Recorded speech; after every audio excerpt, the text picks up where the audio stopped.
Hey everyone, welcome back to the channel. In today's video, I'm going to teach you how to use a shared note-taking plugin in Obsidian. By the end, you'll know how to set up collaboration inside a shared vault and bring notes in from other tools without breaking your workflow. This is especially useful if you're working with teammates, managing research together, or migrating an existing knowledge base into Obsidian. Start by opening Obsidian app and making sure you're in the vault you want to use for shared notes.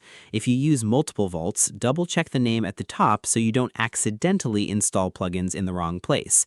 It's also a smart move to back up your vault before making plugin changes, just so you always have a restore point if you need it. Once you're inside the correct vault, open Settings from the bottom left corner or the app menu. In the Settings panel, go to Community Plugins. This is where Obsidian's third-party tools live, and it's also where you manage everything related to extensions. If you see a warning about community plugins, that just means Obsidian is reminding you these tools are not built into the core app. You can continue as long as you're installing plugins you trust. Click Browse to open the plugin directory. In the search bar, type Git. The Obsidian Git plugin is one of the most common ways to sync a shared vault. It connects your vault to a Git repository, which allows version control, backups, and collaboration without manually sharing files.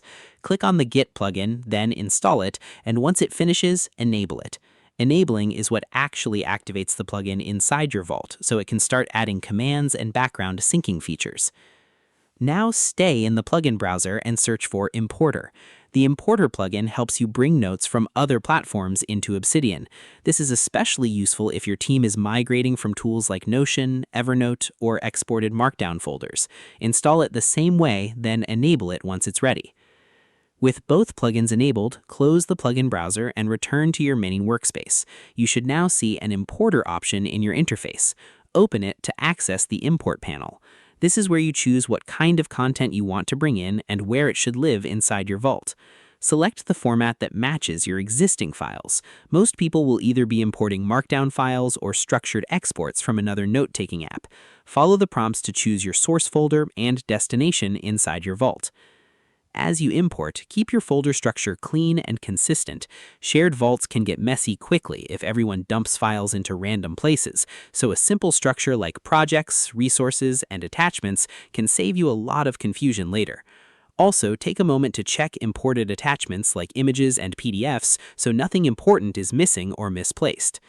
Once everything is imported, Git takes care of syncing your changes. That means any edits you or your teammates make can be committed and pulled across the shared vault. You don't have to manually send updated files back and forth, which is where most collaboration systems usually break down. If you're new to Git-based workflows, it helps to later explore the plugin settings. Things like auto-commit intervals, sync frequency, and repository setup can make a big difference in how smooth your day-to-day workflow feels. At this point, you've set up both sides of the system. Importer brings your content in, and Git keeps everything synchronized as changes happen. Together, they turn Obsidian into a shared workspace instead of just a personal note app.